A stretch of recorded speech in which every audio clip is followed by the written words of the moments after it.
Item ಯಾವುದೇ ಇರಲಿ try ಮಾಡಿ ಆಚಿ ಚಿಕನ್ ಮಸಾಲಾ. ಇವತ್ತು ಅಹಮದಾಬಾದ್ ನರೇಂದ್ರ ಮೋದಿ ಕ್ರೀಡಾಂಗಣದಲ್ಲಿ ರಣರೋಚಕ ಕದನ ನಡೆಯುತ್ತೆ. ಭಾರತ ವರ್ಸಸ್ ನ್ಯೂಜಿಲೆಂಡ್ ನ ನಡುವಣ ಫೈನಲ್ ಕದನ. ಬಹಳಷ್ಟು ಕುತೂಹಲ ಅಂತೂ ಇದ್ದೇ ಇದೆ, ಯಾರು ಗೆಲ್ತಾರೆ ಯಾರು ಸೋಲ್ತಾರೆ ಅಂತ ಹೇಳಿ. T20 ವಿಶ್ವಕಪ್ನಲ್ಲಿಂದು cricket world war. ಗೆಲ್ಲೋದು ಯಾರು ಹಾಗಾದ್ರೆ? ನಂಬರ್ 1 ಚಾಂಪಿಯನ್ ಭಾರತಕ್ಕೆ ಕಿವೀಸ್ ಸವಾಲಾಗುತ್ತಾ? ನ್ಯೂಜಿಲೆಂಡ್ ವಿರುದ್ಧ ಭಾರತ ಸೋಲಿನ ಸೇಡು ತೀರಿಸಿಕೊಳ್ಳುತ್ತಾ ಹಾಗಾದ್ರೆ?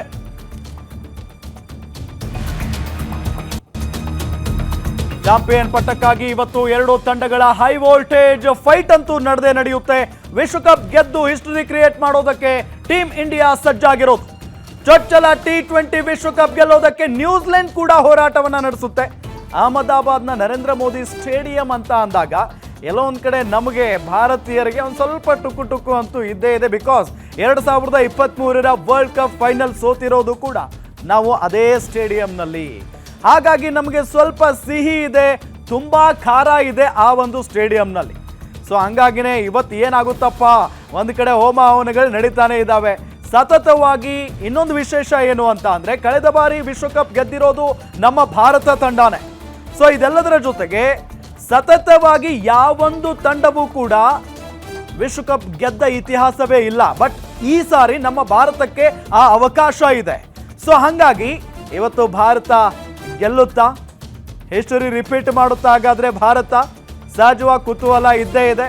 ಮತ್ತೊಂದು, ನಾನು ಈಗಾಗಲೇ ಹೇಳಿದ ಹಾಗೆ ಭಾರತ ಮತ್ತು ನ್ಯೂಜಿಲೆಂಡ್ನ 3 ಬಾರಿ ಮುಖಾಮುಖಿ ಆದ್ರೆ 3 ಬಾರಿಯೂ ಕೂಡ ಭಾರತ ಸೋತು ಹೋಗಿದೆ. ಹಾಗಾಗಿ ಇವತ್ತು ಬಹಳಷ್ಟು ಕುತೂಹಲ ಇದೆ.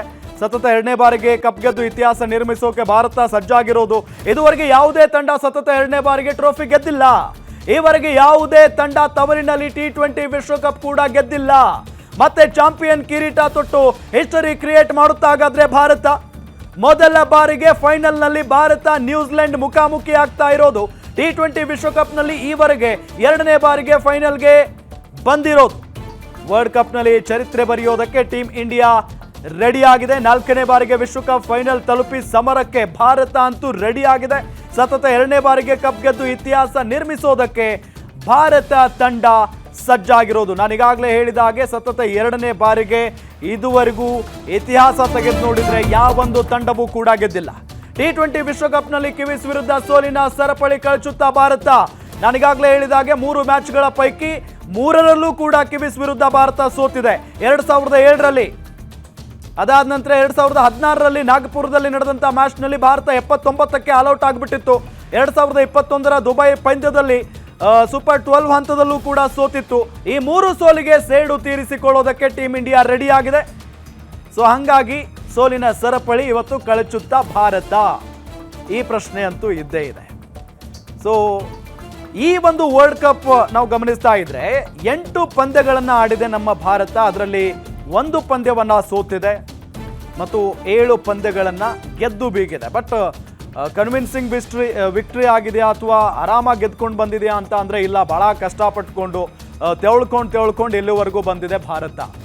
ಜೊತೆಗೆ ನ್ಯೂಜಿಲೆಂಡ್ ಕೂಡ ಹಾಗೆ. ಅದರಲ್ಲೇ ಭಾರತ ತಂಡ ಯಾವ ರೀತಿಯಾಗಿರುತ್ತೆ ಇವತ್ತು ಅನ್ನೋ ಒಂದು ಪ್ರಶ್ನೆ ಅಂತೂ ಇದ್ದೇ ಇದೆ. ಬಿಕಾಸ್ ನಮ್ಮ ಭಾರತದ ಆರಂಭಿಕ ಆಟಗಾರ, ಸ್ಫೋಟಕ ಆಟಗಾರ ಅಭಿಷೇಕ್ ಶರ್ಮಾ ಫಾರ್ಮ್ನಲ್ಲಿ ಇಲ್ಲ.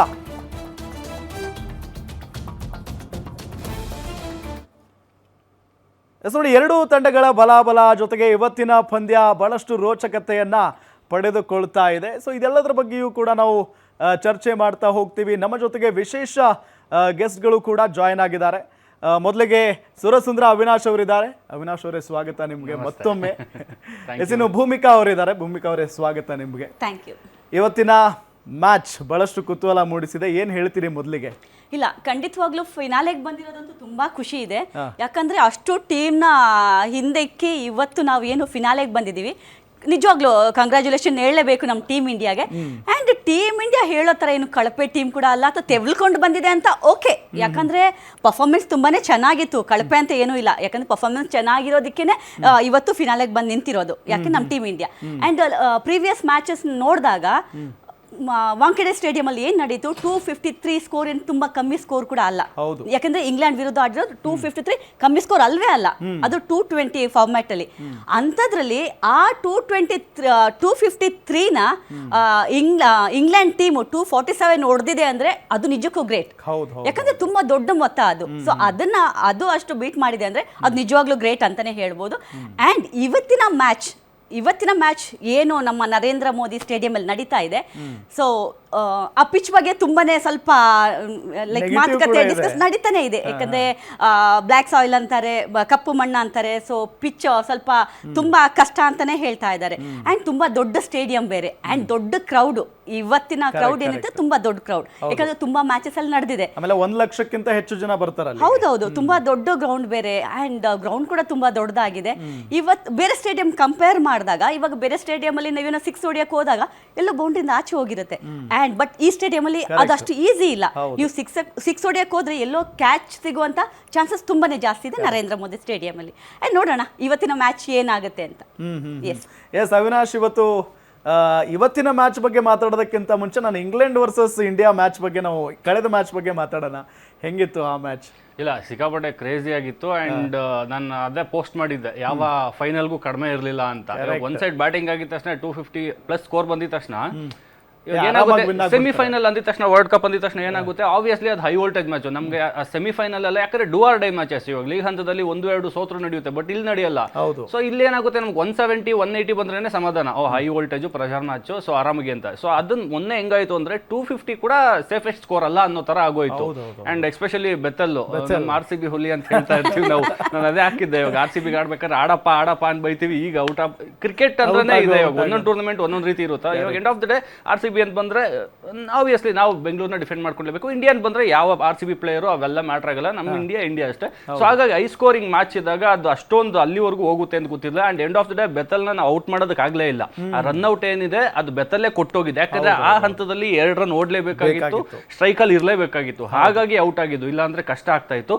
ಸೊ ಆಬ್ವಿಯಸ್ಲಿ ಅದಂತೂ ತುಂಬಾ ಚೆನ್ನಾಗಿತ್ತು. ಒಟ್ನಲ್ಲಿ ವರ್ಲ್ಡ್ ಕಪ್